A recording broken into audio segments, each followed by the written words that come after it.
Un fleuve d'eau turquoise apparaît au milieu d'une vallée, mais il n'était pas là il y a 20 ans. Il se trouve au-dessus d'un village entier, englouti par la terre, c'est le lac Atabad.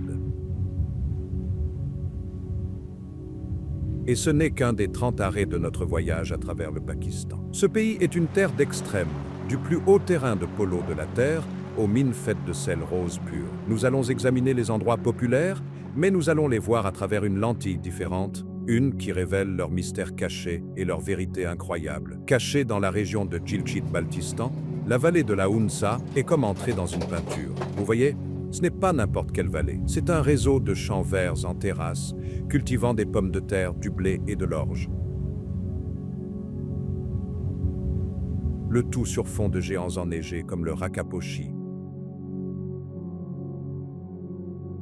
Un sommet qui s'élève à plus de 25 000 pieds dans le ciel. La vallée est parsemée de petits villages, où des maisons en pierre sont construites à flanc de collines, et l'air est si pur qu'on se croirait dans un autre monde. La rivière Hunza, d'un bleu pâle et laiteux à cause du limon glaciaire, la traverse de part en part. Pour les voyageurs, c'est un paradis. Vous pouvez trouver des pensions comme le Serena Inn, qui offre des vues imprenables directement depuis votre fenêtre, ou de plus petits hôtels familiaux qui offrent un vrai goût de la vie locale. Mais voici l'attrait. La vallée de la Hunza est célèbre pour un mystère. Pendant des décennies, des histoires ont circulé sur les personnes qui vivent. La légende dit que de nombreux habitants vivent bien au-delà de 100 ans. Certains ont même prétendu avoir 120 ans, ou plus. Cela a conduit les gens à l'appeler le Shangri-La du Pakistan. Le mystère est... Pourquoi? Certains disent que c'est l'eau,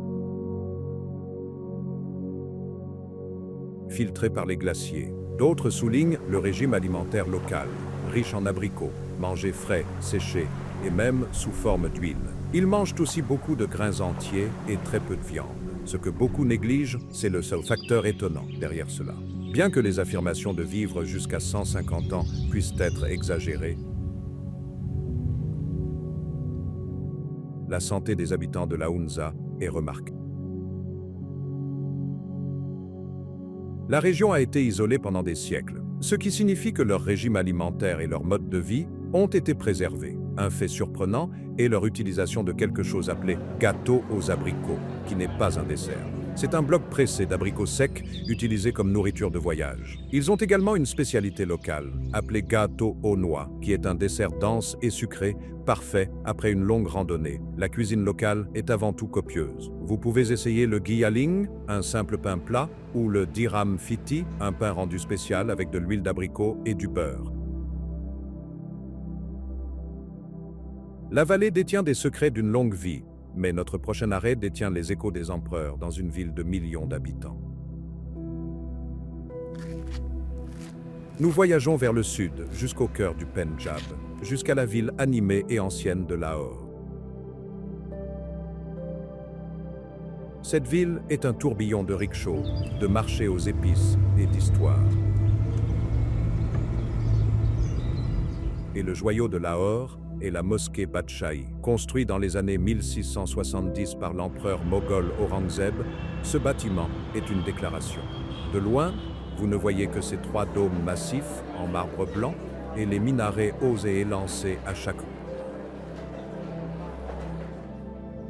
Mais à mesure que vous vous rapprochez, ce qui vous frappe, c'est l'échelle pure. Toute la structure est faite de grès rouge foncé, sculptée de motifs floraux complexes. Pour entrer, vous montez une haute volée de 22 marches. La cour principale est l'une des plus grandes au monde. Quel est le facteur étonnant ici? Cet espace en plein air est si vaste qu'il peut accueillir 100 000 personnes en même temps. C'est presque difficile à imaginer. Debout au milieu, vous vous sentez minuscule. La salle de prière principale est tout aussi impressionnante, décorée de plâtres et de fresques détaillées, mais comme tout endroit aussi vieux, il a ses mystères. Lahore est une ville d'histoire, et la mosquée Badshahî ne fait pas exception. Elle se trouve juste en face du fort de Lahore, et les légendes disent qu'il existe des tunnels secrets reliant les deux, construits pour que la famille royale puisse assister aux prières sans être vue par le public. Au coucher du soleil, lorsque le grès rouge brille dans la lumière déclinante, les gens disent que l'endroit a une sensation différente. Les habitants ont murmuré des contes d'écho entendus dans les salles vides, comme les esprits des empereurs moghols qui y marchaient autrefois, gardant toujours leurs chefs-d'œuvre. Et parlons de la nourriture. Vous êtes à Lahore, la capitale culinaire du Pakistan. Juste à l'extérieur de la mosquée se trouve la célèbre Food Street, où vous pouvez manger comme un empereur. Le plat incontournable ici est le nihari. C'est un ragoût riche, mijoté lentement, généralement à base de bœuf ou d'agneau, mijoté toute la nuit avec de la moelle osseuse jusqu'à ce que la viande soit incroyablement tendre. Il est servi avec un panier de pain naan frais et chaud. C'est le parfait petit déjeuner punjabi. Cette mosquée était un symbole du vieux pouvoir, mais notre prochain arrêt est un symbole du nouveau pouvoir. Façonné comme rien de ce que vous avez jamais vu. Maintenant, nous nous dirigeons vers la capitale, Islamabad. C'est une ville complètement différente de Lahore. Elle est plus récente, plus verte et aménagée en grilles organisées. Nichée au pied des collines verdoyantes de Margala, la mosquée Faisal domine l'horizon. Le fait est que lorsque vous imaginez une mosquée, vous imaginez probablement des dômes et des arches, pas ici. La mosquée Faisal ressemble à une tente futuriste géante et blanche.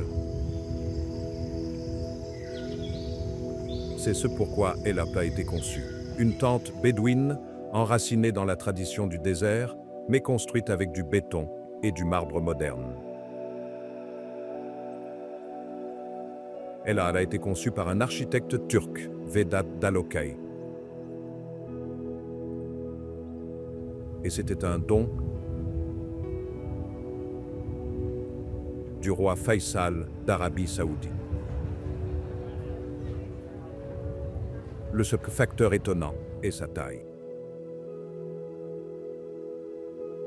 La salle de prière principale est une seule pièce massive, sans aucune colonne de soutien, couvrant une superficie de plus de 50 000 pieds carrés.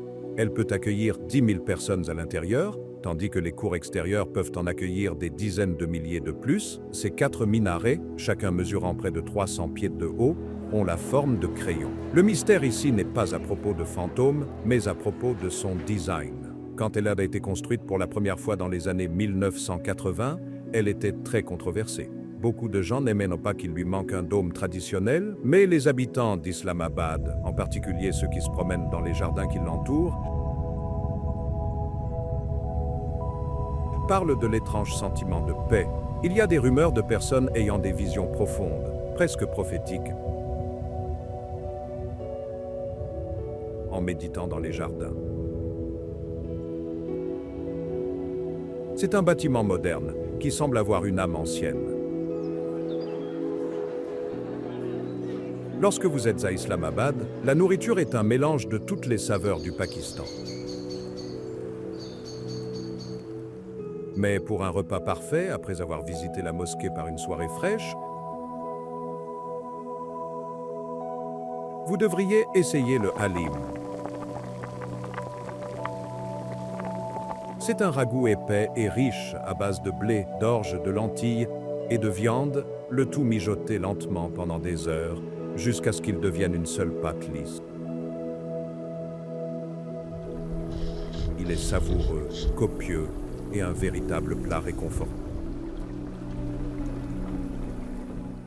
Cette merveille moderne atteint le ciel, mais notre prochain arrêt est une forteresse construite pour garder le monde à l'extérieur. Nous retournons à Lahore, car juste en face de la mosquée Badshahi se trouve un autre site du patrimoine mondial de l'UNESCO. Le fort de Lahore, connu localement sous le nom de Shahi Killa. Ce n'est pas seulement un fort. C'est une ville dans une ville. Ces murs massifs et rougeâtres encerclent une zone de plus de 49 acres. Cet endroit a été construit, détruit et reconstruit pendant des siècles, mais sa version la plus glorieuse a été créée par les empereurs moghols. Lorsque vous entrez, vous marchez à travers l'histoire. Vous pouvez voir des palais, des jardins et des appartements royaux. La partie la plus célèbre est le Shish Mahal, ou le palais des miroirs. Les murs et les plafonds sont recouverts de milliers de minuscules miroirs complexes. La légende dit que si vous allumez une seule bougie à l'intérieur, toute la pièce scintille comme si elle était remplie d'étoiles. Mais voici le mystère. Le fort est un labyrinthe de halls, de chambres et, selon la légende, de passages secrets. L'un des endroits les plus étranges est le Hati Paher, ou les escaliers des éléphants. C'est un escalier large et en pente avec des marches massives. Pourquoi? Il a été construit pour que la famille royale puisse monter à dos d'éléphant jusqu'à leurs appartements privés. C'est un facteur étonnant de pur pouvoir royal. Mais le mystère plus profond réside dans les coins les plus sombres du fort. Les habitants parlent des fantômes de princes qui ont été trahis et ont trouvé leur fin à l'intérieur de ces murs. Dans les parties calmes du fort, certains disent que vous pouvez encore sentir la présence de son passé dramatique et parfois tragique. Après avoir exploré, vous aurez faim. Et Lahore tient ses promesses. Un plat de rue classique que vous devez essayer est le Lahori Fish Fry. Ce n'est pas votre poisson frit moyen. Le poisson, généralement un poisson de rivière local, est mariné dans une pâte rouge-orange vif, remplie d'épices comme la farine de pois chiche, le piment et le cumin. Il est ensuite frit jusqu'à ce qu'il soit parfaitement croustillant à l'extérieur et tendre à l'intérieur. Il est servi chaud avec un côté de naan et une pincée de chaat masala acidulé. Ce fort détient les secrets des empereurs, mais notre prochain arrêt détient les secrets d'une civilisation qui a disparu il y a 4000 ans. Nous voyageons vers le sud, jusqu'à la province du Sindh, dans un paysage chaud et poussiéreux. Ici, s'élevant des plaines plates de la vallée de l'Indus, se trouvent les ruines de Mohenjo-Daro. Ce ne sont pas seulement quelques vieux murs. C'est l'une des villes les plus grandes et les plus avancées de l'ancienne civilisation de la vallée de l'Indus, qui a prospéré il y a plus de 4000 ans. Pour mettre cela en perspective, cette ville était florissante en même temps que les pyramides étaient en construction en Égypte. Se promener dans les ruines est une expérience hallucinante. Vous marchez sur des rues tracées dans une grille parfaite. Vous pouvez voir les vestiges de maisons en briques, de bâtiments publics et même d'un grand bain, un immense réservoir d'eau publique qui a été imperméabilisé avec du goudron naturel. Le facteur étonnant est leur planification urbaine. Cette ville avait un système de drainage complexe avec des égouts de couverts longeant les rues, et certaines maisons avaient même des toilettes intérieures et des conduits à déchets. C'était une ville avancée, supérieure à de nombreuses villes européennes des milliers d'années plus tard. Mais voici le mystère.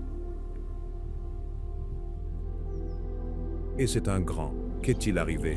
Vers 1900 avant Jésus-Christ, cette civilisation avancée entière a juste disparu. La ville a été abandonnée. Il n'y a aucun signe d'une guerre massive. Les squelettes trouvés ne montrent pas de signe d'une grande bataille. Alors, que s'est-il passé? Certaines théories pointent vers un déclin progressif. Alors que le fleuve Indus changeait son cours, rendant l'agriculture impossible, d'autres suggèrent un changement climatique. Mais les théories les plus folles qui sont murmurées sont bien plus étranges. Parce que la ville a été juste laissée, comme si tout le monde s'en allait, certains ont même suggéré des invasions extraterrestres ou un événement soudain et inconnu qui les aurait anéantis. La vérité est que personne ne le sait avec certitude. Puisque vous êtes dans le Sindh, vous devez essayer la cuisine locale. Le plat classique est le Sindhi Biryani. C'est différent des autres biryani, c'est un plat de riz aromatique, mais la version Sindhi est connue pour être plus épicée et utiliser une quantité généreuse de pommes de terre et de fruits secs comme des prunes dans le riz et le curry de viande, lui donnant une saveur unique, acidulée et épicée à la fois. Les gens de Mohenjo-Daro ont disparu, mais notre prochain arrêt est un endroit que les gens rêvent de trouver, une prairie gardée par des fées. Nous retournons vers le nord. Très au nord, à l'endroit où les montagnes sont les plus grandes sur Terre.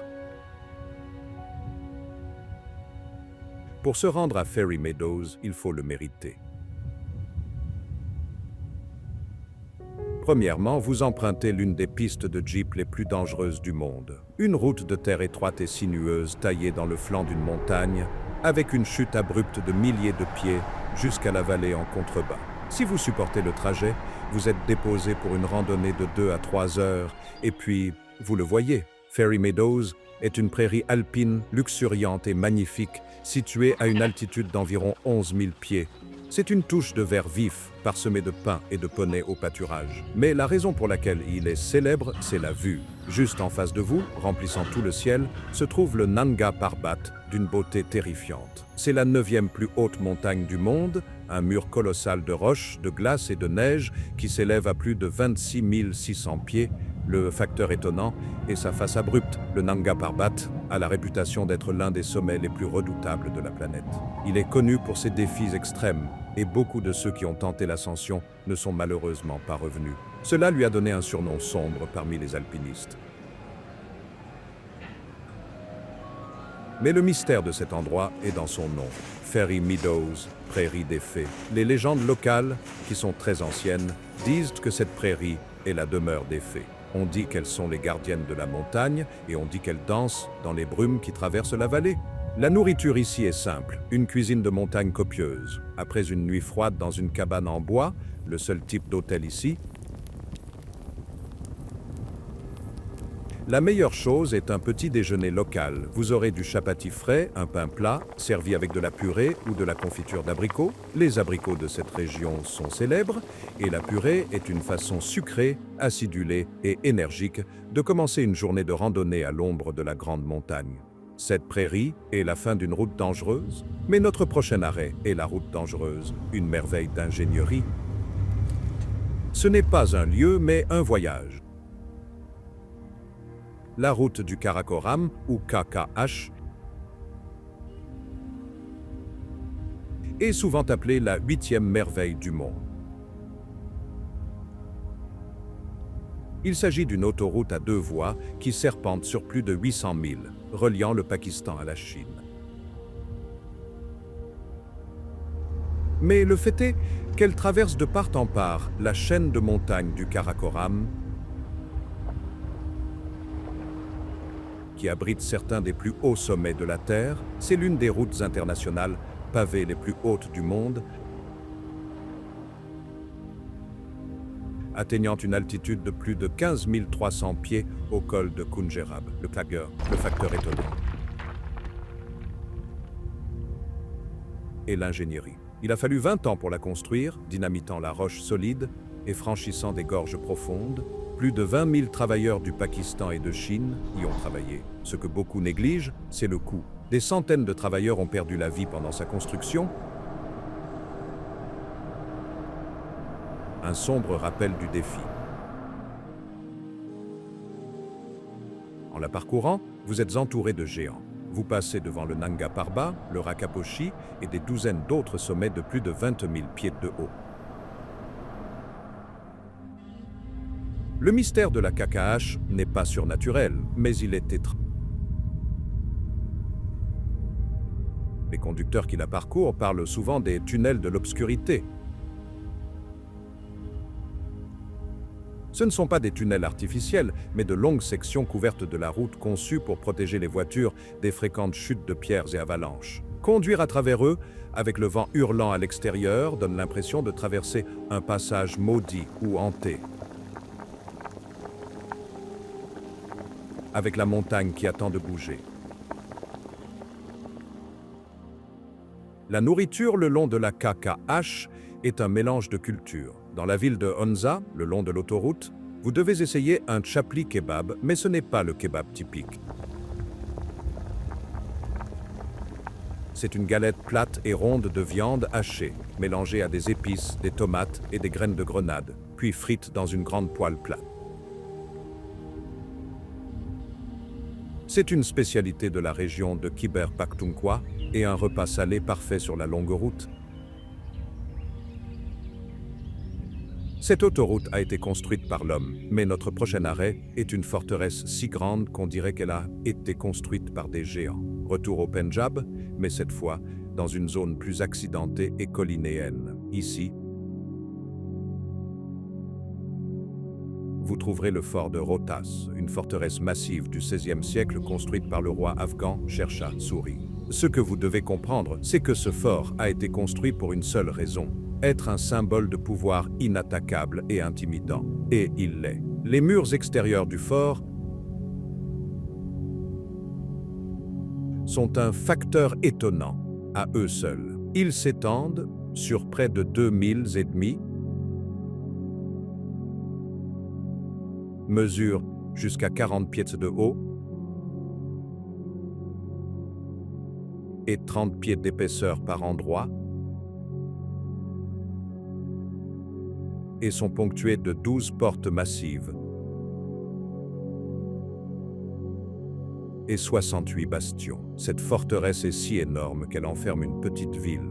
Il a fallu 10 ans et 70 000 travailleurs pour la construire. C'est un chef-d'œuvre de l'architecture militaire, conçu pour résister à un long siège, avec ses propres sources d'eau et sa grande mosquée. Mais voici le mystère. Malgré son incroyable force, le fort dégage un sentiment étrange et calme. C'est un site du patrimoine mondial de l'UNESCO, mais il n'est pas aussi bondé que le fort de Lahore. En vous promenant dans ces palais royaux en ruine et le long de ces murs massifs, vous ressentez un silence étrange. Les guides locaux et les visiteurs ont souvent signalé entendre des murmures dans le vent, comme les voix des soldats afghans qui ont mis en garnison cet endroit en premier. C'est comme si le fort attendait toujours une bataille qui n'est jamais venue, et que les esprits de ses premiers défenseurs sont toujours en patrouille. La nourriture dans cette partie du Pendjab est rustique et copieuse. Après une journée d'exploration du fort massif, vous voudrez quelque chose à la mesure de son échelle. Le repas parfait est le sadji. C'est un plat de la province voisine du Balouchistan, mais populaire ici. Il implique un agneau ou un poulet entier, mariné dans des épices très simples, principalement du sel, puis rôti lentement sur un feu ouvert sur des brochettes. Le résultat est une viande incroyablement tendre, fumée et pleine de saveurs, généralement servie avec du riz ou un pain épais et chaud appelé rôti. Ce fort est un monument aux soldats. Mais notre prochain arrêt est une ville dédiée aux saints, un lieu de tombe colorée. Nous voyageons vers le sud dans le Pendjab, jusqu'à l'une des plus anciennes villes d'Asie du Sud. Multan, cette ville est ancienne, et elle est connue sous un nom très spécifique, la Cité des Saints. Pourquoi? Parce que Multan a été un centre pour le soufisme, une branche mystique de l'islam, pendant plus de 1000 ans. La ville est remplie de centaines de mausolées et de sanctuaires colorés et éblouissants. Le plus célèbre est le mausolée de Shah Rukn et Alam. Une tombe octogonale, massive à 3 niveaux, construite dans les années 1300. Il est recouvert de carreaux bleus et blancs complexes et son dôme est l'un des plus grands au monde. C'est un facteur étonnant de dévotion. La ville elle-même est un labyrinthe de vieux bazars, où vous pouvez acheter de la poterie, des tapis et la célèbre broderie de Multan. Le mystère de Multan est directement lié à sa nature spirituelle. Avec autant de tombes, il n'est pas surprenant que la ville soit pleine d'histoires de fantômes. Le plus célèbre est le fantôme de Multan, un esprit censé hanter la zone autour du mausolée principal. Mais le vrai mystère pour les historiens est le nombre impressionnant de saints, plus de 100 000, qui seraient enterrés ici. C'est une ville construite sur des couches et des couches d'histoire et de dévotion.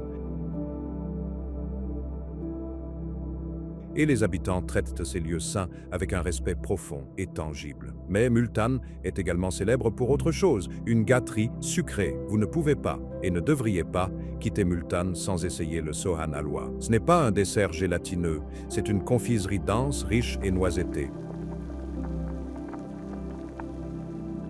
Elle est faite en faisant bouillir un mélange de lait, de sucre et de maïzena pendant des heures jusqu'à ce qu'il épaississe. Puis en ajoutant du ghee, qui est du beurre clarifié, du safran et des noix comme des amandes et des pistaches.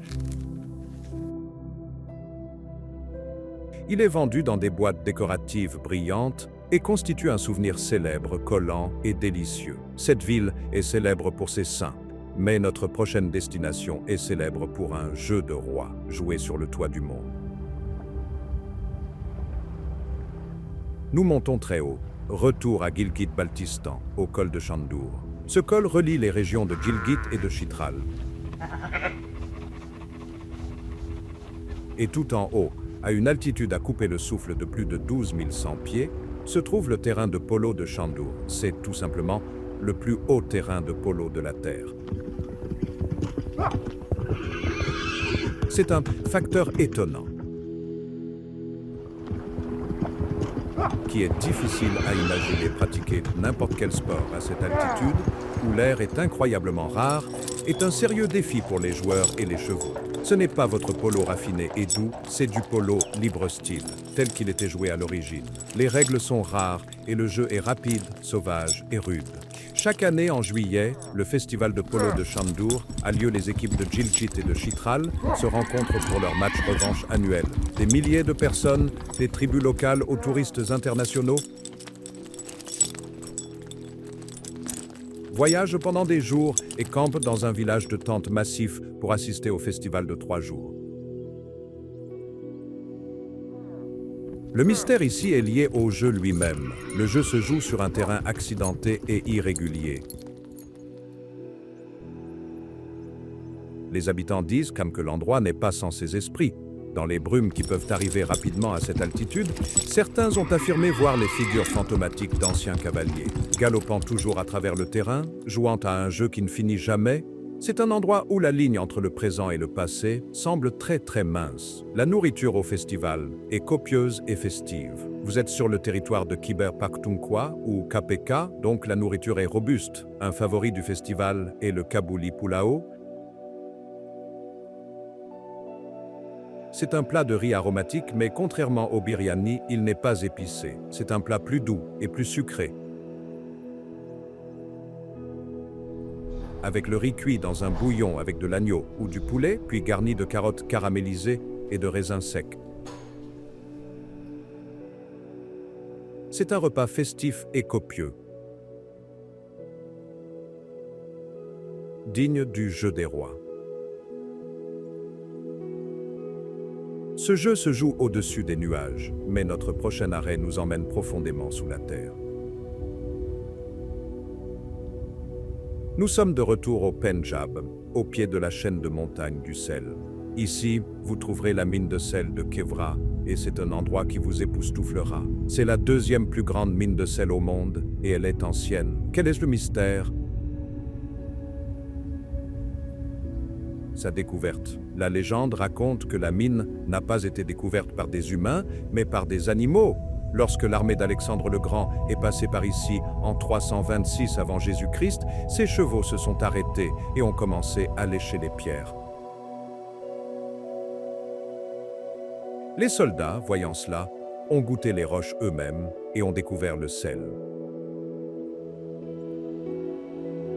Mais le facteur étonnant Et ce qu'il y a à l'intérieur, ce n'est pas une mine sombre et à l'étroit, c'est un vaste monde souterrain. Vous prenez un petit train électrique profondément dans la montagne, et il s'ouvre sur un réseau de tunnels et de chambres massives. La mine compte plus de 25 000 de tunnels répartis sur 19 étages ou niveaux. Et les murs, ils brillent. Le sel ici est d'un beau rouge rosé, et les chambres sont éclairées par des lampes qui donnent à l'endroit entier l'apparence d'un palais de cristal. Les mineurs ont sculpté des choses incroyables dans le sel. Il y a une petite mosquée entièrement faite de briques de sel incandescentes. Il y a une réplique d'un célèbre monument pakistanais. Il y a même des étangs profonds et limpides d'eau salée dans les niveaux inférieurs, formant une sorte de lac souterrain. L'air est frais et bien sûr salé. Beaucoup de gens viennent ici juste pour respirer l'air, qui est censé avoir des propriétés curatives. Lorsque vous revenez au soleil, vous aurez soif.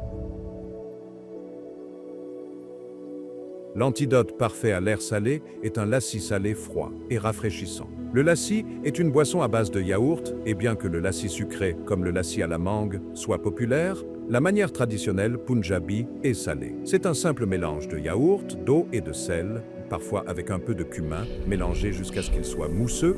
C'est la boisson parfaite, rafraîchissante et réhydratante après un voyage dans un monde fait de sel. Cette mine cache un monde souterrain, mais notre prochain arrêt est un parc désertique qui cache une princesse faite de pierre. Nous voyageons maintenant vers la province massive, sauvage et accidentée du Balouchistan. Le long de l'autoroute côtière de Makran, qui longe la mer d'Arabie, se trouve le parc national de Ingol. Ce parc est immense, couvrant plus de 600 000 acres, mais ce n'est pas un parc vert et boisé. C'est un paysage dramatique et d'un autre monde. C'est un désert de canyons rocheux, de plaines plates et d'étranges formations rocheuses sculptées par le vent. Il a également un littoral, et dans une zone, vous pouvez trouver des volcans de boue, de petites monticules qui bouillonnent et rôtent, de la boue grise et fraîche. Le facteur étonnant est le paysage lui-même. Il ressemble à Mars, mais la plus grande attraction est une formation rocheuse connue sous le nom de Princesse de l'Espoir. C'est un grand pinacle rocheux naturel qui a été érodé par le vent et le sable. À quoi ressemble-t-il? Exactement à une grande femme en jupe et couronne, regardant l'horizon. C'est un incroyable tour de passe-passe de la nature. Alors, où est le mystère? Comment a-t-il obtenu son nom? Voici le fait fou. Il a été nommé par l'actrice hollywoodienne Angelina Jolie. Lorsqu'elle a visité la région en 2002 en tant qu'ambassadrice de bonne volonté des Nations Unies, elle a été tellement frappée par le regard plein d'espoir et défiant de la roche ressemblant à une statue qu'elle l'a nommée la Princesse de l'Espoir. Et le nom est resté. Non loin de là se trouve une autre formation appelée le Sphinx du Balouchistan, qui ressemble exactement à son homologue égyptien. La nourriture au Balouchistan est rustique et fumée. Compte tenu de son emplacement sur la côte, vous pourriez trouver du curry de poisson balouche. Mais le fait est que ce curry est souvent fait avec du poisson séché, ce qui lui donne une saveur unique, piquante et intensément salée. Il est épicé et souvent mangé avec un pain plat et épais, parfait pour l'environnement désertique dur et magnifique. Cette princesse est faite de roches, mais notre prochain arrêt est une vallée qui était autrefois un centre de paix et de méditation. Nous retournons dans la province du nord de Khyber Pakhtunkhwa, ou KPK, dans la vallée de Swat. Cet endroit est célèbrement connu comme la Suisse de l'Est, et le titre convient. C'est une vallée d'une beauté époustouflante, avec la rivière Swat turquoise et impétueuse, des champs verts luxuriants, des forêts épaisses et des cascades, le tout entouré de montagnes enneigées. C'est un endroit populaire pour le tourisme d'été et d'hiver, avec des endroits pour skier, faire de la randonnée et pêcher. Mais le facteur étonnant de Swat est son histoire. Ce que beaucoup négligent, c'est que cette vallée était un centre majeur pour la civilisation bouddhiste du Gandhara il y a plus de 2000 ans. Toute la vallée est comme un musée à ciel ouvert. En randonnant, vous pouvez tomber sur les ruines d'anciens monastères bouddhistes connus sous le nom de stupas et de sculptures géantes et impressionnantes de Bouddha gravées dans les falaises. C'était un lieu de paix, d'art et d'apprentissage. Le mystère est ce qui est encore caché. On dit que la vallée est pleine de trésors perdus. Des textes anciens parlent d'un stupa d'or et de bibliothèques cachées de rouleaux. Il existe même des légendes locales, mélangeant l'histoire bouddhiste et grecque grâce au passage d'Alexandre le Grand, qui parle de grottes cachées remplies de trésors de son armée, qui attendent toujours d'être découvertes. La nourriture à Swat est du KPK pur. Le plat le plus célèbre que vous trouverez dans la ville principale de Mingora est le chapli kebab, nous l'avons mentionné précédemment, mais il vaut la peine d'être répété car c'est le roi des kebabs dans cette région. C'est une grande galette plate de viande hachée de bœuf ou d'agneau, mélangée à un mélange secret d'épices, de graines de grenade écrasées et de tomates. Il est frit sur une immense poêle plate et servi grésillant avec du naan frais et moelleux.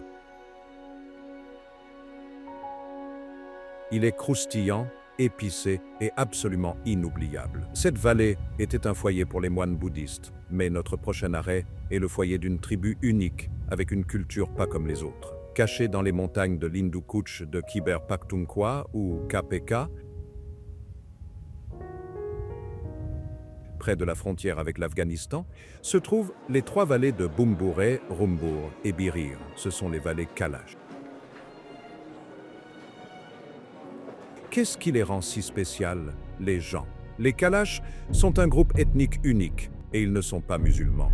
Ce sont des païens pratiquant une religion ancienne basée sur la nature, les esprits et un seul Dieu créateur. Le facteur étonnant est leur culture. Il ne reste qu'environ 3 ou 4 000 Kalash. Ils ont l'air différents, beaucoup ayant une peau plus claire et parfois des yeux bleus ou verts. Leurs femmes portent de superbes robes noires, lumineuses et brodées de façon complexe, ornées de perles colorées et de coiffes massives et élaborées. Ils sont célèbres pour leurs festivals vibrants comme Joshi au printemps, qui impliquent de la danse, du chant et un vin unique fabriqué localement. Et c'est là que réside le mystère.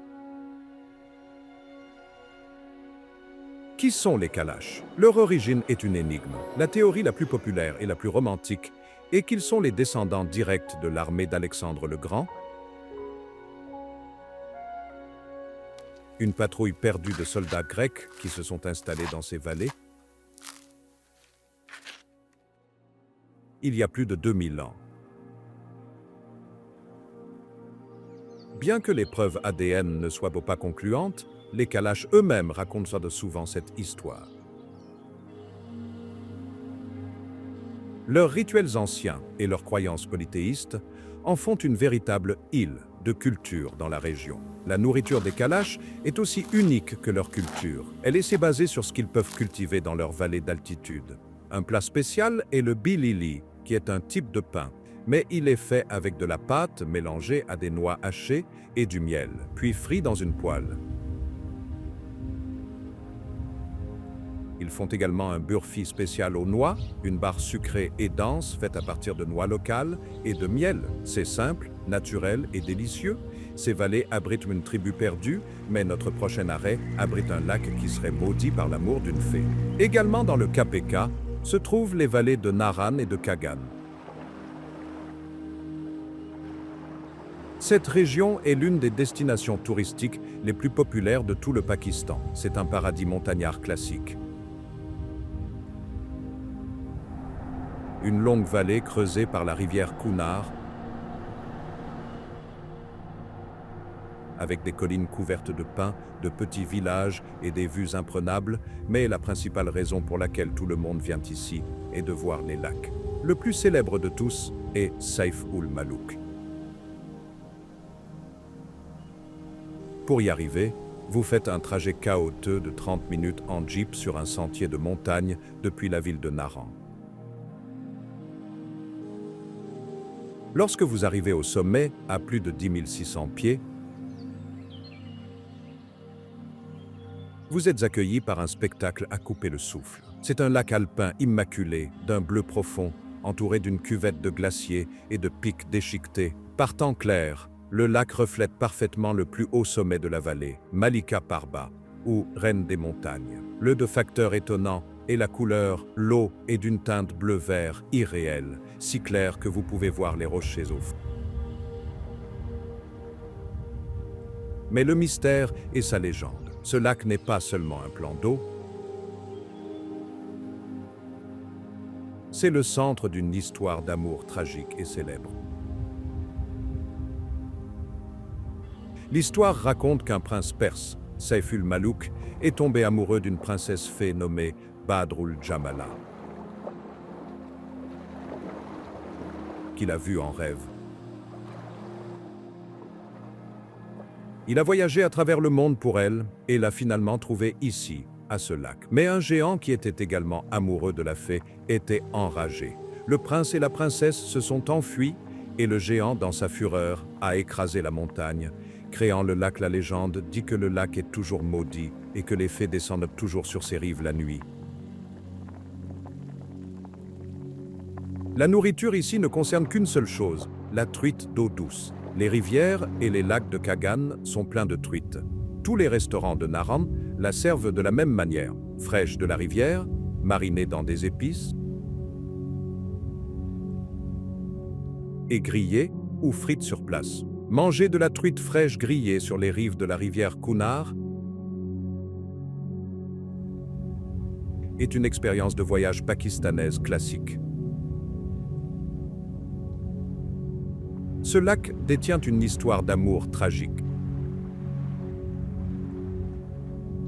Mais notre prochaine vallée est un paradis d'eau turquoise avec une histoire plus récente et tragique qui lui est propre. Dans la région d'Azad Cachemire, un lieu d'une beauté époustouflante et souvent contestée, se trouve la vallée de Neloum. C'est une longue vallée en forme d'arc, de plus de 120 000 de long, avec la rivière Neloum, d'un bleu turquoise brillant qui la traverse. C'est un lieu d'une beauté presque agressive. Les collines sont couvertes de forêts si denses qu'elles semblent vert foncé. Et la vallée abrite des cascades, des ruisseaux clairs, et de petits villages pittoresques. Le facteur étonnant de Neloum est la concentration pure de beauté. Dans une seule vallée, il y a plus de 50 sommets enneigés et glaciers. C'est le rêve d'un randonneur et d'un photographe. Mais la beauté de la vallée cache une histoire sombre. Elle se trouve juste sur la ligne de contrôle qui sépare les parties du Cachemire administrées par le Pakistan et celles administrées par l'Inde. Pendant des années, cela a été un lieu de conflit. C'est là que le mystère entre en jeu. Le long de la vallée sont parsemés des villages fantômes. Ce sont des villages qui ont été évacués pendant les périodes de bombardements intenses. Les maisons, et parfois même les mosquées, sont toujours debout, mais elles sont vides. Les explorer est une expérience étrange, un puissant rappel du passé troublé de la région. Les habitants murmurent des histoires d'entendre des sons provenant des maisons vides la nuit, comme si les esprits des villages étaient toujours là. Après une journée d'exploration, la meilleure façon de se réchauffer est avec une tasse de Kashmiri Chai. Ce n'est pas votre thé normal. C'est une belle couleur rose crémeuse. Il est fait avec des feuilles de thé spéciales du bicarbonate de soude, qui réagit pour créer la couleur, du lait et du sel. Oui, du sel. Il est souvent servi garni de pistaches et d'amandes concassées. C'est une boisson chaude, aromatique et étonnamment salée, qui est le goût caractéristique du Cachemire. La beauté de cette vallée est indéniable. Mais notre prochain arrêt est un ensemble de collines qui veillent sur toute la capitale. Les collines de Margala sont une chaîne de contreforts de l'Himalaya qui forment la frontière nord d'Islamabad. Elles sont l'arrière-cour de la ville. Pour les habitants de la capitale, c'est leur évasion. Les collines sont un parc national, sillonné de sentiers de randonnée. Les sentiers les plus populaires, comme le sentier 3 et le sentier 5, sont escarpés et difficiles, vous emmenant à travers la forêt jusqu'à des points de vue qui surplombent toute la ville tentaculaire en forme de grille. Le facteur étonnant est la faune. Ce que beaucoup négligent, c'est que ce n'est pas seulement un parc. C'est un espace sauvage. Les collines abritent des cerfs aboyeurs, des sangliers, des singes et même une population protégée de léopards communs. Des panneaux sur les sentiers avertissent les randonneurs d'être prudents, ajoutant un côté palpitant à votre marche. Mais le mystère est plus ancien. Profondément dans les collines, dans la roche calcaire, il y a de nombreuses grottes. Certaines de ces grottes, comme celle de Shah al-Ditta,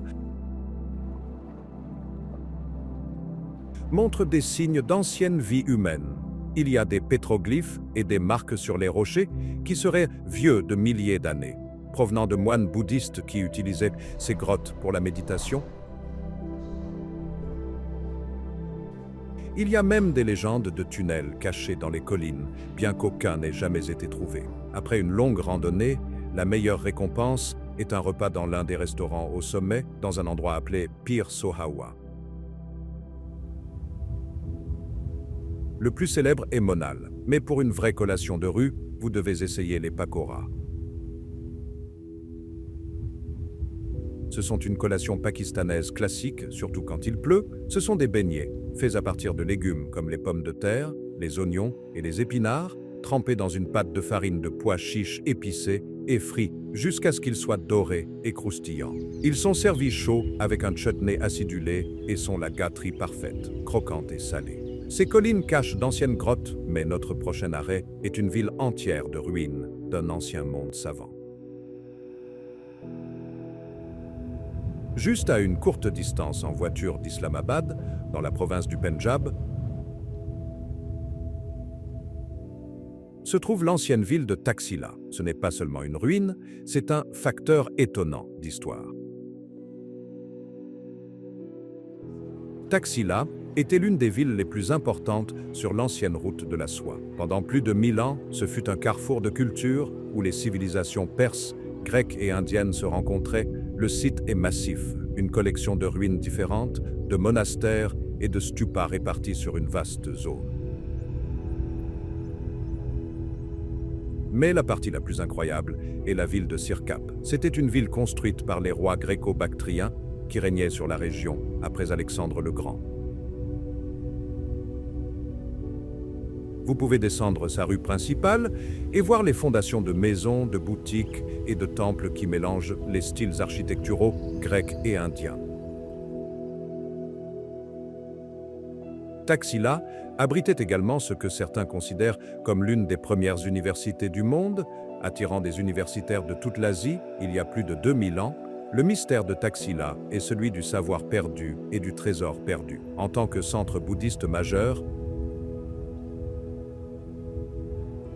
on disait qu'il contenait des reliques et des statues inestimables. Lorsque la ville fut finalement détruite par les Huns blancs,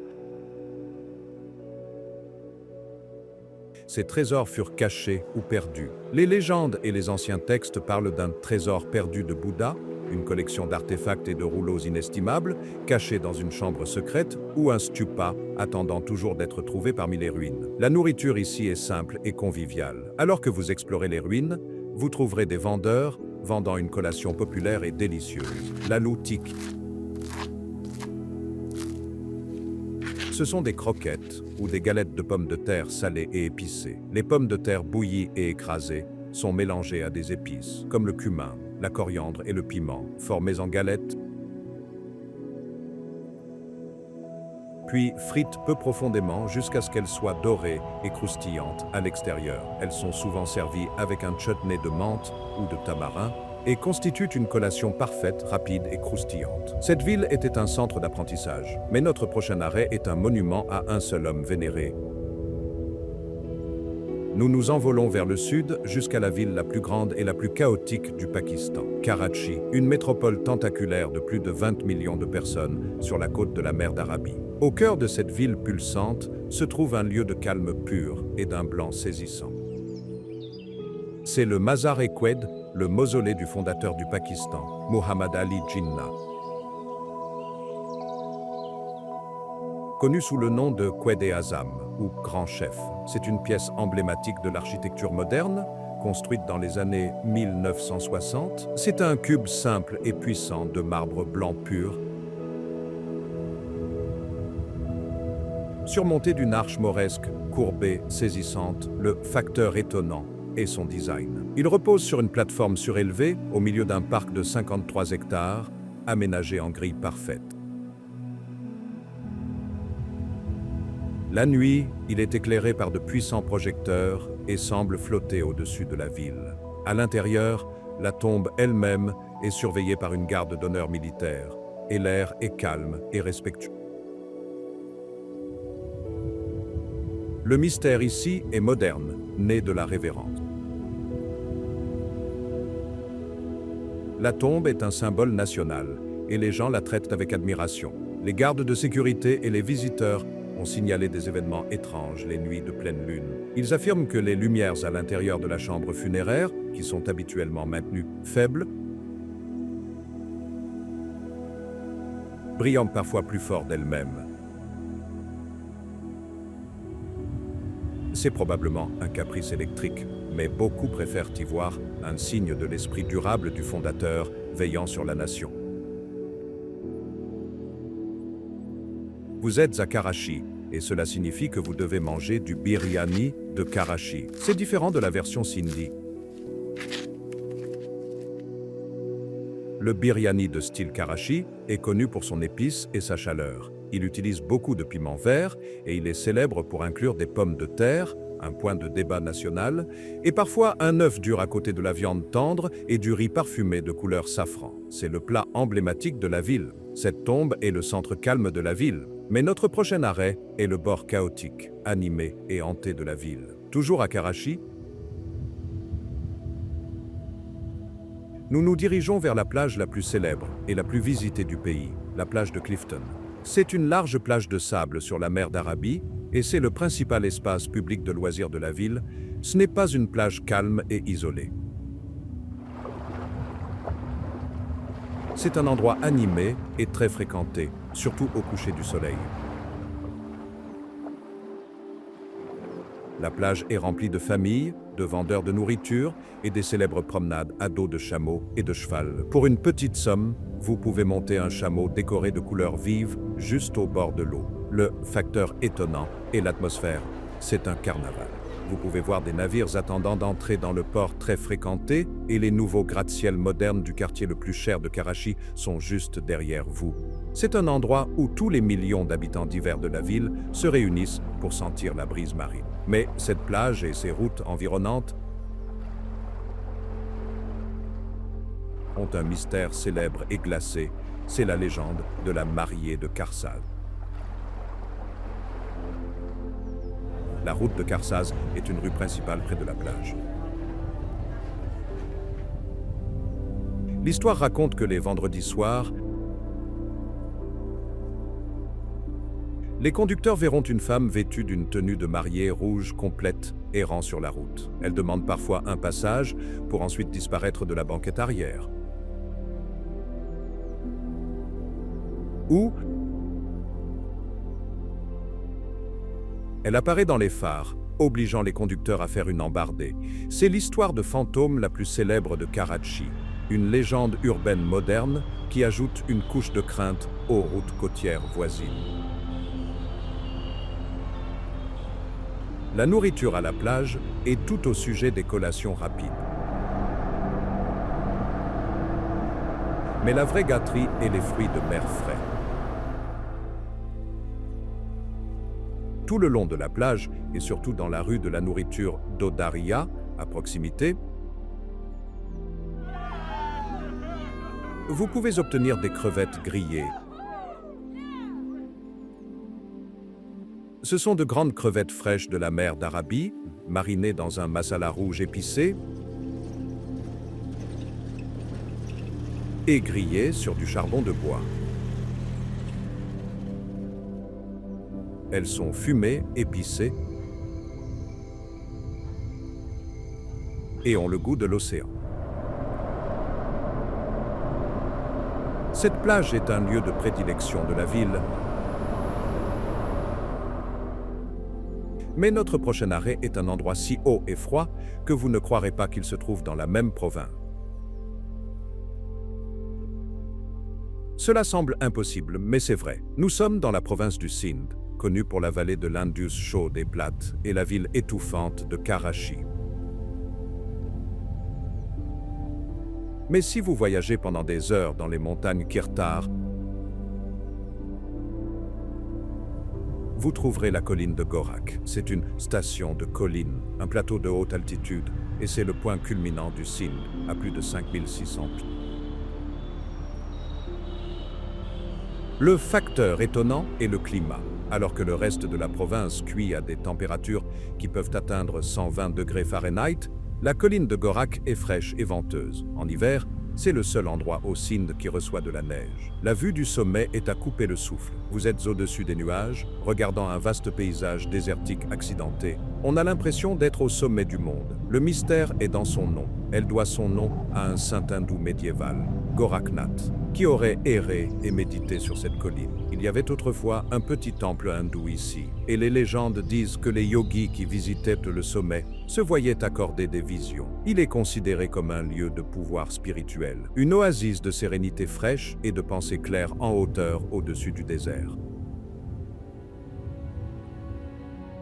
La nourriture ici est simple, car c'est une région éloignée, mais pour vous réchauffer par une nuit froide à la guest house basique au sommet, vous auriez de la chance d'avoir un bol de sindicadi. C'est une soupe unique, acidulée et réconfortante. Elle est faite à partir d'une base de farine de pois chiches, besan, et d'eau de tamarin aigre, puis remplie de légumes comme le gombo, les pommes de terre et les haricots. C'est un plat soupeux, aigre et épicé, qui est un pur réconfort. Cette colline est une oasis fraîche, mais notre prochain arrêt est une maison de montagne fraîche avec un ancien résident très célèbre. Nous nous déplaçons vers le Balouchistan, non pas sur la côte désertique, mais dans les montagnes près de la ville de Quetta. Ici, à une altitude de plus de 8000 pieds, se trouve la ville de Ziaran.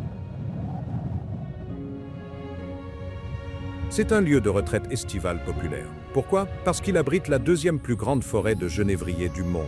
Ce ne sont pas de petits buissons, ce sont des arbres anciens et noueux, dont certains ont des milliers d'années. Facteur étonnant et la principale attraction est la résidence de Ziara.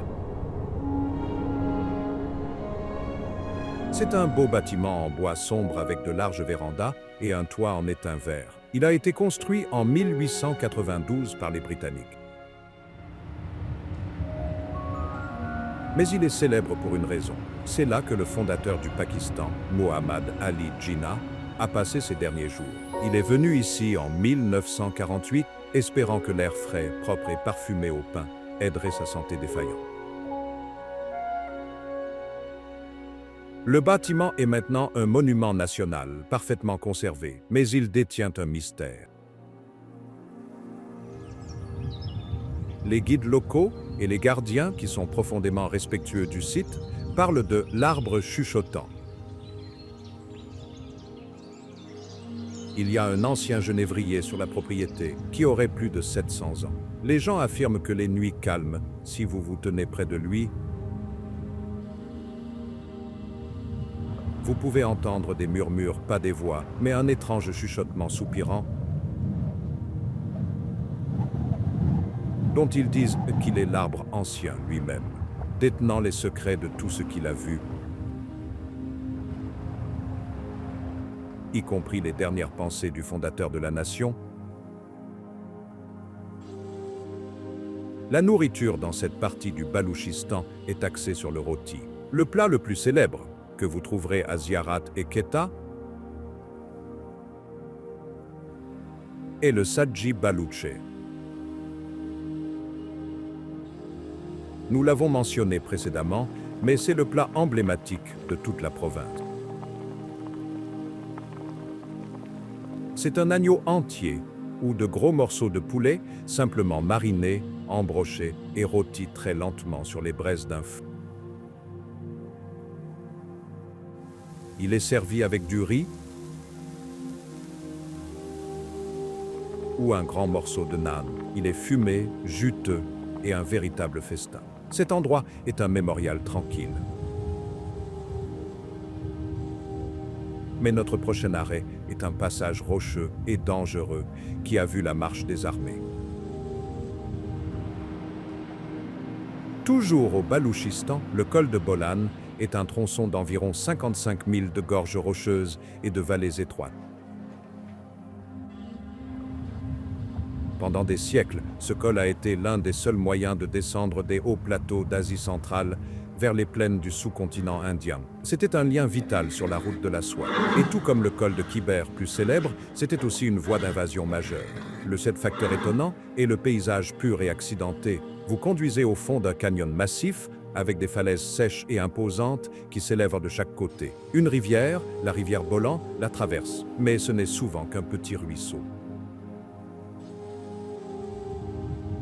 La véritable merveille est le chemin de fer. Une ligne ferroviaire construite par les Britanniques passe toujours par le col, accrochée au flanc des falaises et disparaissant dans des tunnels. C'est un exploit d'ingénierie qui semble impossible. Le mystère du col de Bolan est le mystère de toutes les grandes autoroutes anciennes. C'est un lieu de fantômes. Pendant des milliers d'années, des caravanes marchandes, des tribus nomades et des armées envahissantes ont voyagé sur ce chemin. Beaucoup n'ont pas réussi. Le col est connu pour ses tempêtes soudaines et violentes. Les habitants et les voyageurs racontent des histoires depuis des générations d'entendre les sons des armées en marche en pleine nuit, ou de voir les formes fantomatiques de caravanes perdues, leurs chameaux marchant toujours lourdement à travers les rochers, à la recherche d'un chemin qui n'est plus là. La nourriture du col est la nourriture des voyageurs, simple, portable et riche en énergie. Un pain nomade traditionnel que vous pourriez trouver est le kaak. C'est un pain très dur et sans levain. Il est souvent cuit en enveloppant la pâte autour d'une pierre chaude et en la plaçant dans les braises d'un feu. Il n'est pas moelleux, mais il est destiné à durer des semaines. Il est souvent mangé avec du thé sucré aux dattes. Ce col est une passerelle, mais notre prochain arrêt est un lieu de repos final. Pour 1 million de personnes. Nous sommes de retour dans le Sindh, près de la ville de Tata. Ici, sur une colline basse, se trouve un facteur étonnant, qui était vraiment stupéfiant. C'est la nécropole de Makli, l'un des plus grands sites funéraires au monde. Ce n'est pas un cimetière, c'est une cité des morts. Répartie sur près de 4000 carrés, se trouvent environ 1 demi-million à 1 million de tombes. Ces tombes ont été construites sur une période de 400 ans, du XIVe au XVIIIe siècle, et ce ne sont pas de simples tombes. Ce sont des structures massives et élaborées.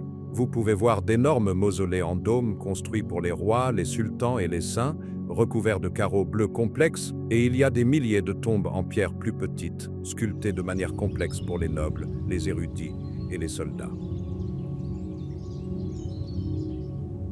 La sculpture sur pierre est si détaillée qu'elle ressemble à une broderie en bois. Le mystère est celui des légendes. Avec autant de tombes, l'endroit est bien sûr dit être hanté, mais les légendes locales sont plus spécifiques. Elles disent que les esprits des anciens rois et des saints soufis enterrés ici gardent toujours leurs tombes. On dit qu'ils protègent les vastes et rumeurs, trésors enterrés avec eux. Les personnes qui ont visité au crépuscule ont affirmé voir des lumières étranges et ressentir une présence écrasante,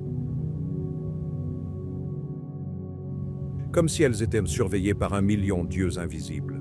La nourriture pour un tel endroit serait festive. Dans la ville voisine de Tata, pour une célébration, vous pourriez trouver le lagan. C'est un plat d'occasion spéciale, une sorte de hachis parmentier. C'est un plat d'agneau haché ou de mouton, cuit avec des épices, puis cuit au four avec une couche de pommes de terre ou parfois une croûte de pâtisserie. C'est un repas riche et festif. Cette cité des morts est vaste, mais notre prochain arrêt est une seule forteresse massive. C'est le vent d'une mer de sable. Nous sommes au cœur du désert du Cholistan, dans le Pendjab. Et puis, vous le voyez, il apparaît à l'horizon, non pas comme une ruine, mais comme une forteresse complète. D'une taille terrifiante, c'est le fort de Derawar. Le facteur étonnant est sa forme parfaite et imposante. Il a 40 bastions circulaires massifs, des tours qui s'élèvent du sable, les murs mesurent près de 100 pieds de haut et s'étendent sur près d'1 mille de circonférence. Il ressemble à un mirage. Un château de sable géant qui ne devrait pas être réel. Ce fort est ici depuis des siècles, construit d'abord par un Rajput hindou et repris plus tard par les Nawabs de Bahawalpur. C'est un symbole de pouvoir au milieu de nulle part, mais que garde-t-il? C'est le mystère. On dit que le fort est plein de djinns ou de génies. Les légendes locales disent que ces êtres surnaturels sont les véritables gardiens des 40 tours du fort et qu'ils protègent les trésors cachés des anciens Nawabs qui seraient enterrés dans des chambres souterraines secrètes. Mais il y a un autre facteur étonnant ici. Ce que beaucoup négligent, c'est que ce désert n'a pas toujours été un désert. Les archéologues ont découvert que le fort se trouve sur les rives de la rivière Akra asséchée, qui était autrefois une rivière puissante de la civilisation de la vallée de l'Indus, donc ce fort n'est pas au milieu de nulle part. Il garde une ancienne autoroute perdue. La nourriture du désert est simple et riche. Un aliment de base ici est le rogni roti. Ce n'est pas un simple pain plat. C'est un pain enrichi, fait avec de la farine, du lait et beaucoup de ghee ou de beurre clarifié et souvent garni de graines de sésame. Il est moelleux, riche et beurré, un aliment parfait et riche en énergie à manger, avec un simple curry dans le désert hostile. Ce fort garde une rivière perdue, mais notre prochain arrêt est un palais qui a été transformé en un paradis montagnard pour les voyageurs. Retour au sommet du Gilgit-Baltistan. Dans la belle vallée de Kaplou, sur les rives de la rivière Shyok, se trouve le palais de Kaplou. Ce magnifique château de style tibétain a été construit au milieu du 19e siècle pour le roi local. C'est un bâtiment magnifique en bois, en pierre et aux murs blanchis à la chaux, avec une cour centrale et des sculptures complexes. Pendant des décennies, le palais est tombé en ruine. Mais voici le facteur étonnant. Il a été sauvé. L'Aga Khan Trust for Culture l'a repris et a méticuleusement restauré le palais en utilisant des techniques traditionnelles et des artisans locaux. C'est maintenant un magnifique hôtel de charme haut de gamme, géré par Serena Hotels. Vous pouvez réellement séjourner dans les chambres de l'ancien roi, regardant les montagnes et la rivière, mais bien sûr, un palais aussi vieux a un mystère. Pendant la restauration, les travailleurs et les habitants ont commencé à partager des histoires. Ils disent que certaines pièces de l'ancien palais sont hantées. L'histoire la plus courante et que les fantômes des concubines royales du roi, qui vivaient autrefois dans une aile séparée, s'attardent toujours. Les clients et le personnel ont signalé entendre de la musique faible, des pas et le son des rires de femmes dans les halls vides la nuit. La nourriture ici est issue de la tradition balti, un plat simple, nourrissant et ancien que vous pouvez essayer. Et la soupe d'orge balouche. C'est une soupe épaisse et copieuse, faite à partir d'orge, une céréale qui pousse bien à cette haute altitude. Elle est souvent cuite avec des herbes locales et parfois des morceaux de viande de yak, ce qui en fait un repas parfait et réchauffant après une journée d'exploration de la vallée froide et magnifique. Ce palais est un joyau restauré. Mais notre prochain arrêt est un endroit si vaste et haut qu'il est appelé la Terre des Géants. Encore dans le Gilgit-Baltistan, nous trouvons les plaines de Deosai. Ce n'est pas une vallée, c'est un plateau. Et c'est le deuxième plus haut plateau de haute altitude au monde, avec une élévation moyenne de plus de 13 500 pieds. Ce facteur étonnant est difficile à comprendre. C'est une vaste plaine vallonnée, sans arbres, qui est plus grande que de nombreuses villes. Pendant la majeure partie de l'année, elle est enfouie sous une neige épaisse. Mais en été, elle se transforme. Pendant quelques courtes semaines, la neige fond et toute la plaine explose en un tapis de millions de minuscules fleurs sauvages colorées. C'est un spectacle incroyable. Mais Deosai est surtout célèbre pour sa faune. C'est l'un des derniers sanctuaires pour l'ours brun de l'Himalaya, en danger critique d'extinction. Le mystère ici est célèbre. Ce paysage vaste, vide et de haute altitude est un territoire de choix pour les légendes. Et le grand ici est le Yeti, ou le Barmanou, comme on l'appelle localement. Pendant des générations, les habitants et les explorateurs ont signalé avoir vu des empreintes de pas géantes ressemblant à celles d'un singe dans la neige fondante. Cette terre des géants est l'un des points chauds mondiaux pour les observations de Yeti, un mystère aussi vaste que les plaines elles-mêmes. La nourriture à Deosai est tout ce que vous apportez avec vous, mais la boisson locale que vous pouvez obtenir dans les villes voisines est une bouée de sauvetage à cette altitude. C'est un thé au miel fait avec des herbes locales. Le miel provient des fleurs sauvages de la région et le thé est chaud, sucré et vous donne un regain d'énergie indispensable dans l'air rare et froid. Cette terre abrite des ours et des légendes, mais notre prochain arrêt est un lac qui n'était pas là il y a quelques années. Toujours dans la région de la vallée de la Hunza, le long de l'autoroute du Karakoram, se trouve un lac qui est l'un des plus beaux de tout le Pakistan. C'est un ruban magnifique, long de 21 milles, de l'eau turquoise la plus intense et opaque que vous ayez jamais vue. En été, les gens font du bateau et du kayak sur sa surface bleu vif, entourée de montagnes rocheuses et escarpes. Mais voici le facteur étonnant et le mystère.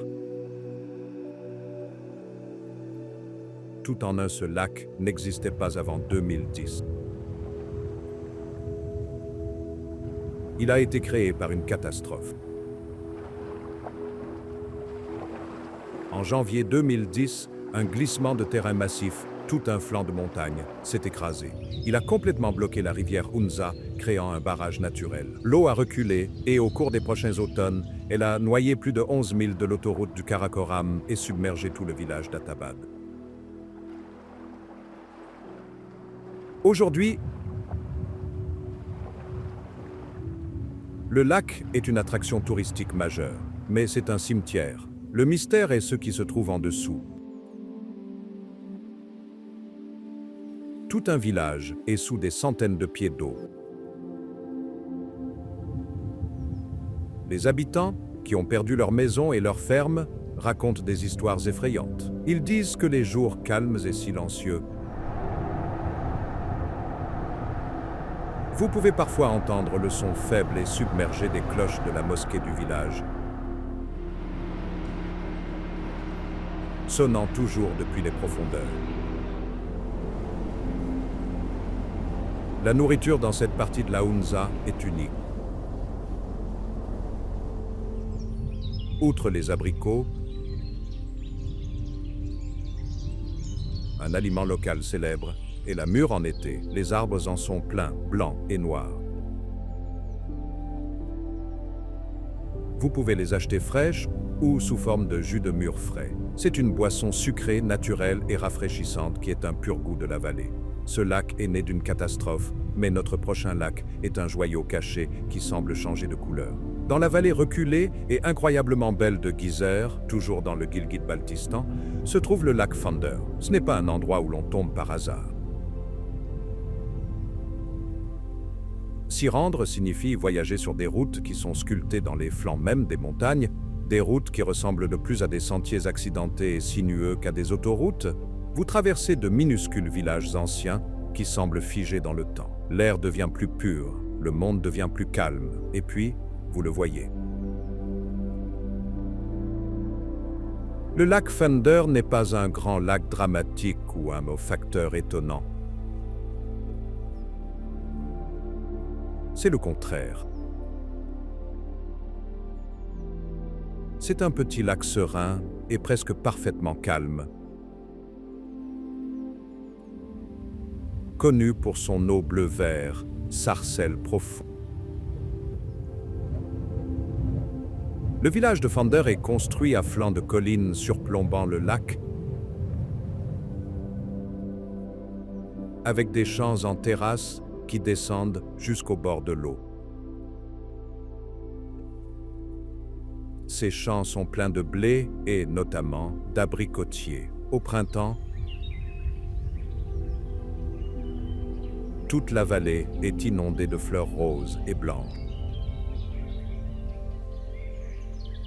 L'air sent la fumée de bois des cheminées et le thym sauvage qui pousse sur les collines. Vous entendez le son de la rivière Geyser se précipitant au loin, un grondement constant et sourd. Mais le lac lui-même est souvent silencieux comme du verre. Le facteur étonnant du lac Pfander est sa paix parfaite, presque irréelle. C'est un joyau caché, un endroit pour la réflexion tranquille, la pêche et la randonnée. Mais ce que beaucoup négligent, c'est la façon dont la couleur du lac semble changer. Ce n'est pas seulement une couleur, c'est vivant. Les habitants et les guides vous diront de regarder le lac toute la journée. Au petit matin, il est d'un vert émeraude profond, comme un bijou liquide. Mais à mesure que le soleil monte haut dans le ciel, il change, devenant d'un bleu saphir éclatant. Qu'est-ce qui cause ce tour de magie? Les scientifiques diraient que ce ne sont que les minéraux dans l'eau du glacier ou la façon dont les rayons du soleil frappent le fond sous différents angles, mais les gens qui vivent ici, ils sourient simplement. Ils disent que le lac a une humeur et qu'il vous montre ses sentiments. Ils disent que le vert est quand le lac dort.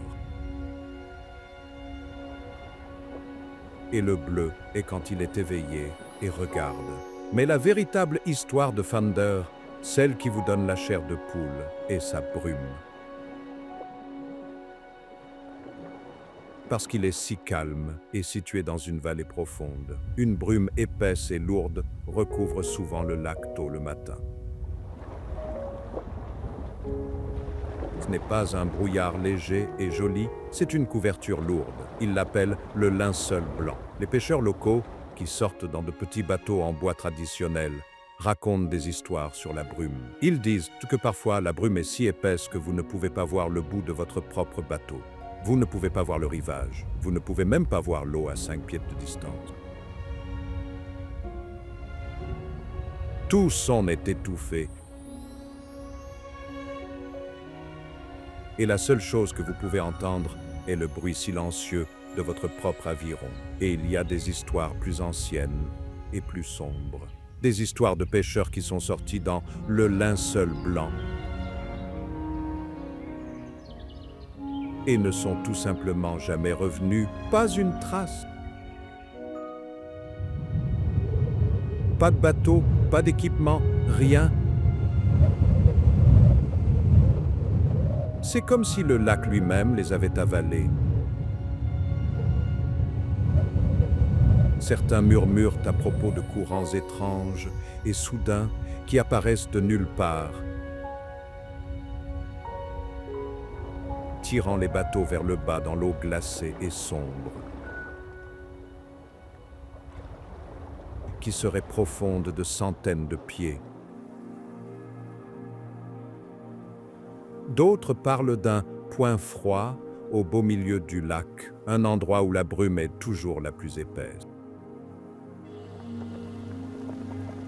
et où certains n'ont signalé entendre. Des murmures, des voix faibles appelant depuis le brouillard. Est-ce juste le vent qui siffle à travers la vallée? Ou est-ce autre chose? Sont-ce les fantômes des pêcheurs qui ont été pris, avertissant les autres de rester à l'écart? Personne ne le sait. Mais les pêcheurs locaux ne restent jamais sur l'eau lorsque la brume commence à arriver. Après une matinée comme celle-là, vous avez besoin de quelque chose pour vous réchauffer et vous enraciner. La nourriture à Thunder est, sans surprise, entièrement à base de poissons. C'est un endroit célèbre pour la truite de Gilgit. L'une des meilleures au monde. Mais ici, ils ont une façon spéciale de la cuisiner. Elle est souvent fumée. La truite fraîche est pêchée directement dans cette eau mystérieuse. Elle est nettoyée, puis lentement fumée sur du bois de genévrier. Ce n'est pas un processus rapide, c'est un art. Le bois de genévrier pousse à l'état sauvage sur les collines.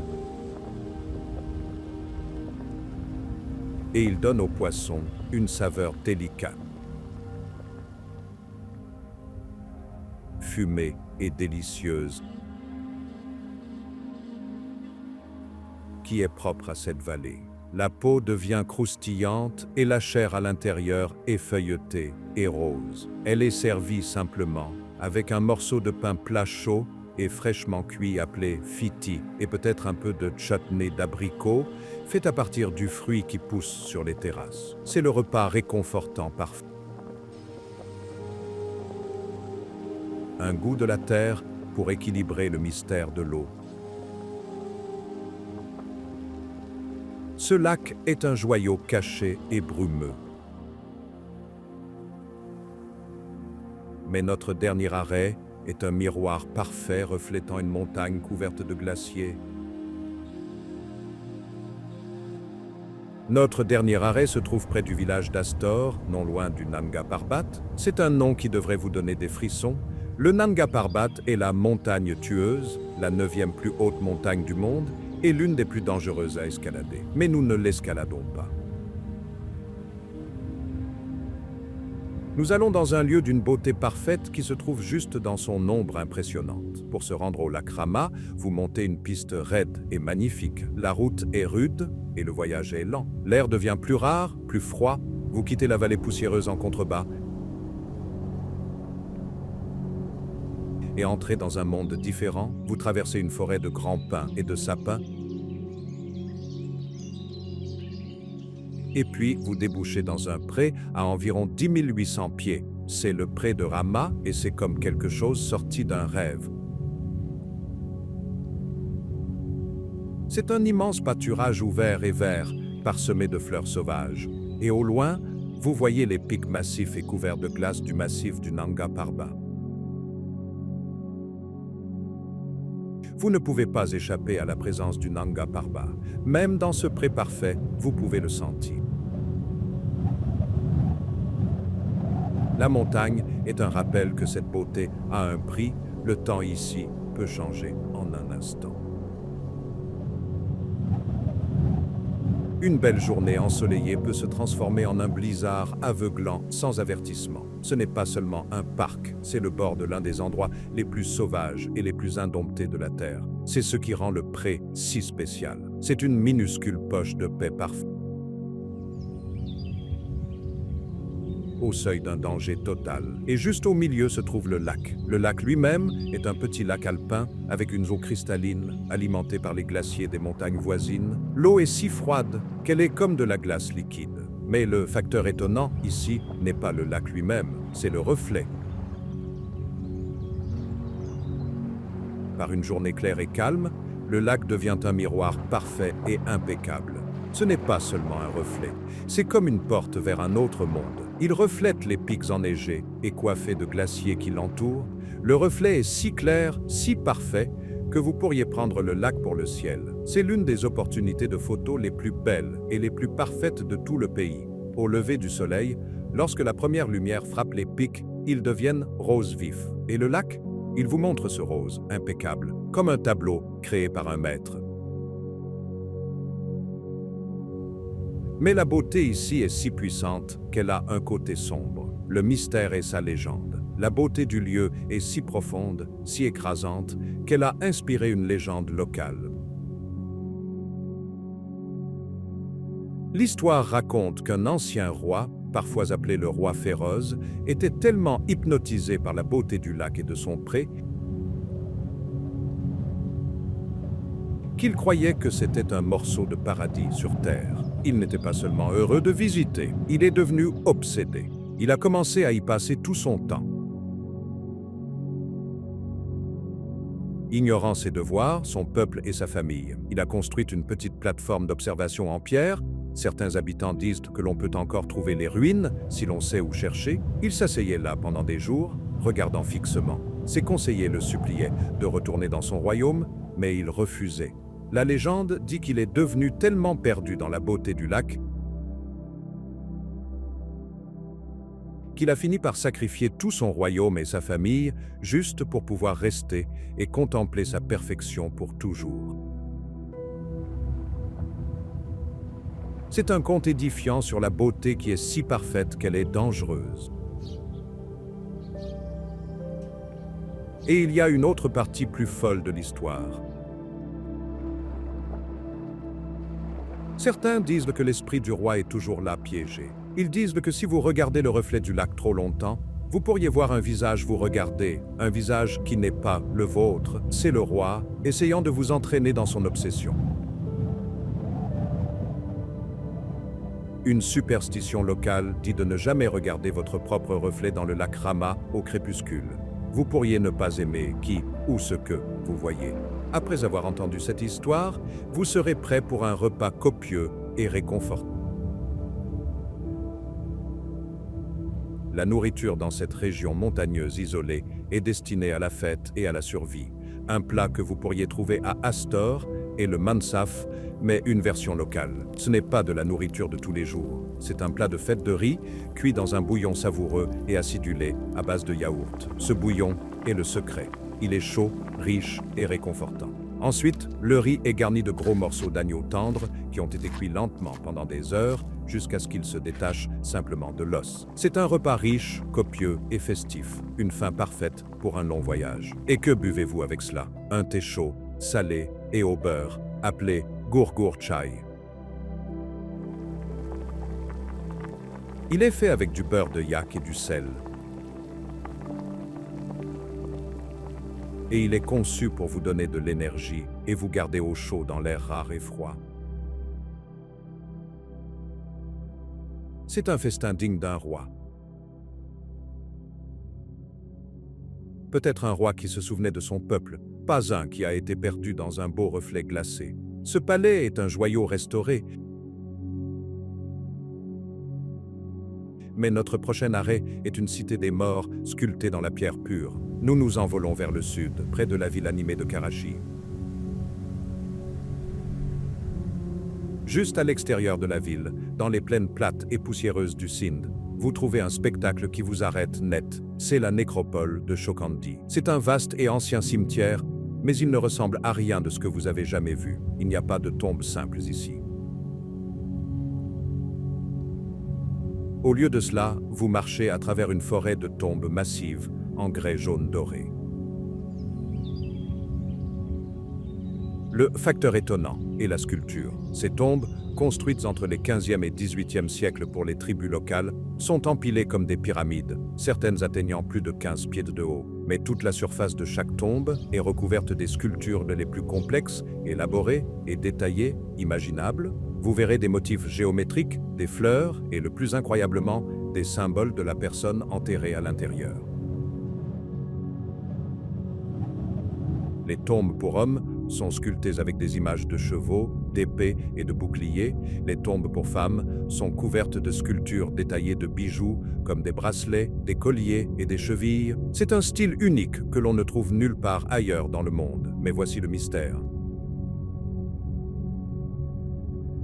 Qui étaient exactement ces gens? Et pourquoi ont-ils développé ce style de sépulture unique en son genre? Les sculptures sont si spécifiques qu'elles semblent raconter une histoire, mais c'est une histoire que nous ne pouvons plus lire. Les guides locaux et les gardiens traitent l'endroit avec un respect presque craintif. Ils murmurent que les esprits des guerriers enterrés ici sont toujours farouchement protecteurs. On dit que si vous visitez au coucher du soleil, lorsque la pierre jaune devient rougeoyante, vous pouvez parfois sentir l'air devenir froid, comme si les anciens guerriers vous regardaient, gardant leur cité de pierre des intrus. Qu'en pensez-vous? Y a-t-il un endroit au monde qui détient plus de secrets? Faites-le nous savoir dans les commentaires et n'oubliez pas d'aimer et de vous abonner pour plus de voyages vers l'inconnu.